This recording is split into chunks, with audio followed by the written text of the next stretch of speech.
In this tutorial, I will show you how to create your own paper maps, newspapers, books, and basically anything that is associated with vintage and paper stuff. You will learn how to make your own high-quality assets that you can use for basically anything you want. So let's not waste any more time and let's jump right into it. So the first thing we will do, we will generate an AI image. You can basically use any tool that you want.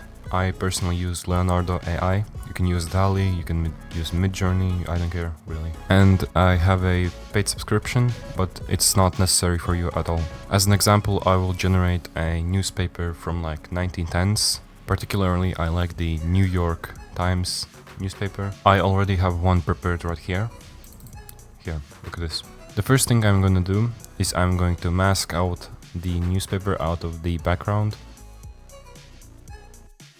I'm making it a bit like ripped, so it's not perfectly smooth as it is an old newspaper.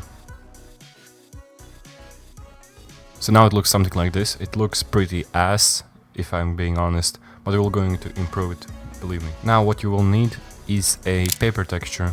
You can download it for free on Google, or you can download my paper texture pack, which is going to be linked in the description. I will use this texture.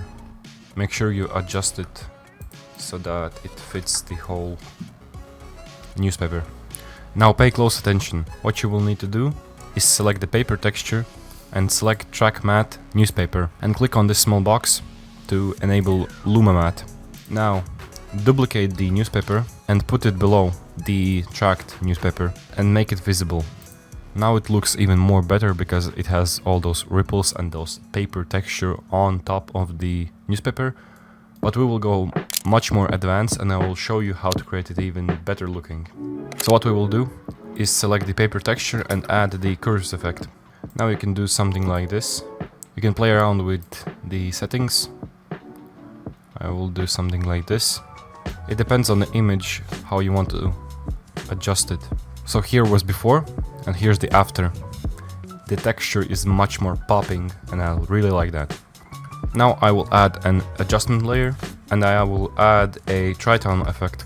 The tritone effect makes the newspaper more amber brown color, which is usual for those old newspapers, but I will select a bit more nicer color. Now I will add brightness and contrast.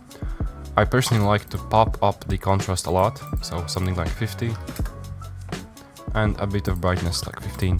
Here's a before adjustment layer and here's the after. Now all you need to do is pre-compose all. Additionally, you can add a drop shadow effect onto this pre-composition. So yeah, that's our newspaper. You can so yeah, that's it. You can apply this to basically anything that involves paper.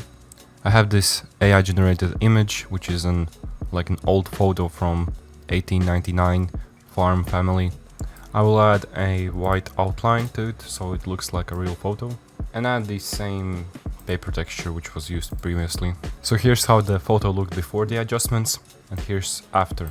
You can even adjust the color to something like swamp green so that it looks also like an old photo, because a lot of old photos have a slight green tint to it. Just for a small detail, I will add a text with a handwritten font to make it even look more realistic.